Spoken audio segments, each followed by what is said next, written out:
नमस्ते दोस्तों, आज के हम प्रवेशिका संस्कृत व्याकरण में लेके आए आपके लिए एक अच्छी सी क्लास व्याकरण से संबंधित जो उसके अंदर आज हम पढ़ेंगे सर्वनाम शब्द। ऐसे शब्द जिनकी सर्वनाम संज्ञा होती है। तो आज की क्लास में हम पढ़ेंगे सर्वनाम शब्द। ये क्लास आपके लिए बहुत महत्वपूर्ण रहने वाली है, क्योंकि इससे संबंधित बोर्ड की परीक्षा में जरूर कोई ना कोई सवाल आ सकता है। और ऐसे बच्चे जिनके विद्यालय में व्याकरण के अध्यापक नहीं है या उनको टीचर द्वारा पढ़ाया गया समझ में नहीं आता है, तो उनके लिए ये बहुत ही महत्वपूर्ण रहने वाली है। ठीक है, तो शुरू करते हैं आज की क्लास। और आज आपने अगर अभी तक हमारे चैनल को सब्सक्राइब नहीं किया है तो सबसे पहले सब्सक्राइब कर लीजिए, बेल आइकन का बटन दबा लीजिए।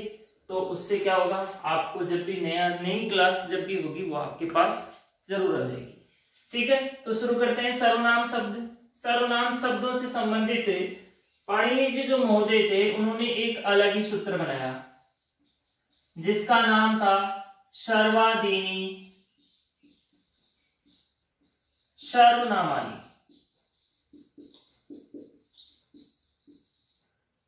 सर्वादीनी सर्वनामानि, ये उन्होंने सूत्र बनाया और उन्होंने इस सूत्र के माध्यम से हमें बताया कि किन किन शब्दों की सर्वनाम संज्ञा होगी। ठीक है, और किन शब्दों की तो नित्य सर्वनाम संज्ञा होगी, मतलब हमेशा होगी, और किन शब्दों की विकल्प से होगी, एक बार होगी एक बार नहीं होगी। तो इस सूत्र की पूरी डिटेल के अंदर ऐसा अपने को देखने को मिल जाएगा। सबसे पहले सूत्र का कार्य क्या है, क्या काम करता है। ये सूत्र ना तो कोई आदेश करता है ना कोई आगम करता है, ये संज्ञा करता है, इसलिए इसको संज्ञा विधायक सूत्र कहेंगे हम। और कौन सी संज्ञा करता है, देखो इसमें दो शब्द, एक तो सर्वादीनी एक सर्वनामानि। सर्व आदीनी, सर्व आदि जो शब्द रहेंगे उनकी सर्वनाम संज्ञा होगी। तो कौन सी संज्ञा करता है ये सूत्र, सर्वनाम संज्ञा। ज्यादातर जितने भी संज्ञा विधायक सूत्र होते हैं उनके अंदर जो वो संज्ञा करते हैं वो उस शब्द का वर्णन उस सूत्र के अंदर जरूर आता है। जैसे कि हम ऐसे कहें अवसान संज्ञा, तो विरामो अवसानम। ठीक है, अवसान आ रहा है, अवसान संज्ञा करता है। ठीक है, संबुद्धि संज्ञा, एक वचनम संबुद्धि, उसमें भी संबुद्धि आ रहा है, इसमें भी संबुद्धि आ रहा है। ठीक है, तो इस तरह से जैसे इसमें भी देखिए हम सर्वनाम संज्ञा सर्वनामानि। तो इससे संबंधित हमारे बोर्ड की परीक्षा में ये प्रश्न आ सकता है कि सर्वनाम संज्ञा करने वाला सूत्र लिखिए। तो इसलिए इसके लिए हमें सर्वादीनी सर्वनामानि याद रखना है, केवल सर्वनाम को याद नहीं रखना है। ठीक है, कि ऐसा नहीं कि सर्वनाम जिसमें सर्वनाम लिखा हुआ आएगा वो उसमें सर्वनाम संज्ञा हो जाएगी। ऐसे तो जैसे मान लो कि सर्वनाम, आगे हम पढ़ेंगे एक सूत्र आएगा सर्वनाम न है, इसमें भी सर्वनाम आ रहा है। ठीक है, और एक सूत्र आएगा नसी नयो स्मात स्मिनो, या फिर सर्वादीनी सर्वनामानि, ये है सर्वादीनी सर्वनामानि। ठीक है, और भी आगे सूत्र आते हैं सर्वनाम से संबंधित जिनमें सर्वनाम न आता है।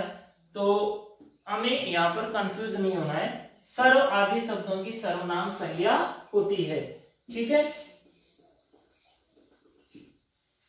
तो किन किन शब्दों की सर्वनाम संज्ञा होगी, यहां पे लिखा गया है सर्व आदि। सर्व आदि जो शब्द होंगे उनकी सर्वनाम संज्ञा होगी। ठीक है, सर्व से शुरू होंगे और आगे कितने हैं, लगभग 35 शब्द। 35 शब्द ऐसे हैं जिनकी सर्वनाम संज्ञा होती है।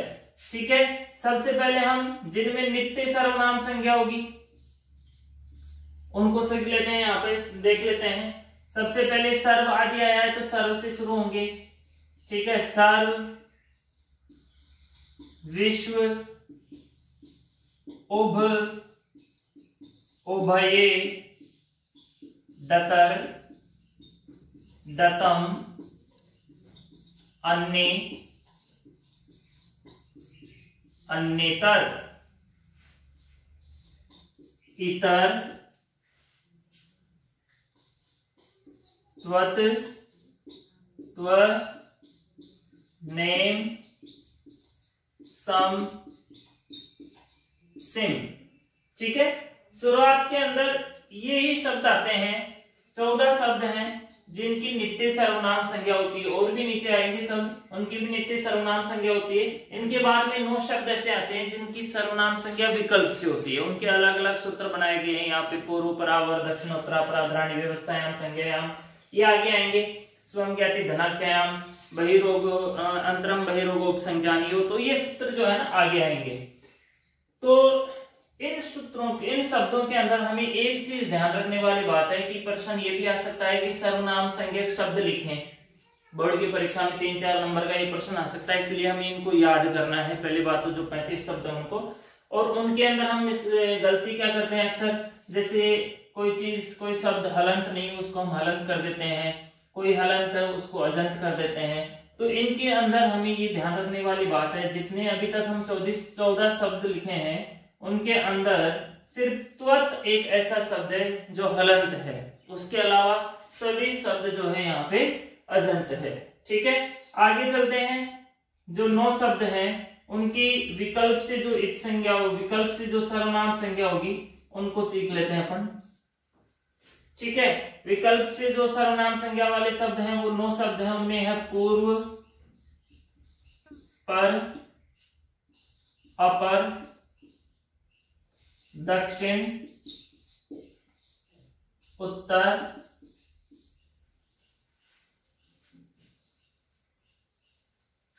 यहां पे हम अवर करेंगे, अवर, पूर्व, पर, अवर, दक्षिणोत्तर, अपर, अधर, स्व, अंतर। ठीक है, 1 2 3 4 5 6 7 8 9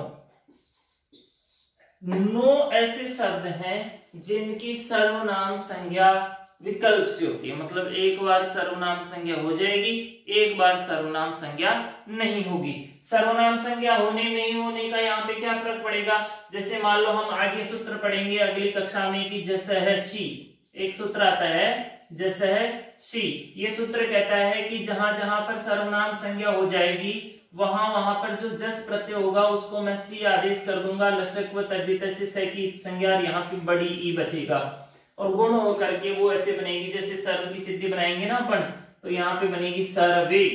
ऐसे जब यहाँ पर हम वो जैसे पूर्व से जस प्रत्यय करेंगे तो जब सर्वनाम संज्ञा हो जाएगी तो बनेगी पूर्वे, और जब सर्वनाम संज्ञा नहीं बनेगी, नहीं होगी तो राम शब्द की तरह बनेगी पूर्वा। ठीक है, तो यहाँ पे इन सब के 2-2 रूप बनने वाले हैं, इसलिए इनको मैंने अलग से लिखा है कि विकल्प से जो सर्वनाम संज्ञा होती है तो इनको आप यहाँ पर अलग से लिख सके, अपने को याद रह सके। और यहाँ अगर हमारे को बोर्ड की परीक्षा में ये प्रश्न पूछ लिया जाता है कि सर्वनाम संज्ञक शब्द लिखी, तो हमें इनको सबको एक जगह ही लिखना है। वापस फिर नीचे और जो है शब्द हैं उनकी भी नित्य सर्वनाम संज्ञा होती है। वो कौन कौन से हैं देखो, त्यद,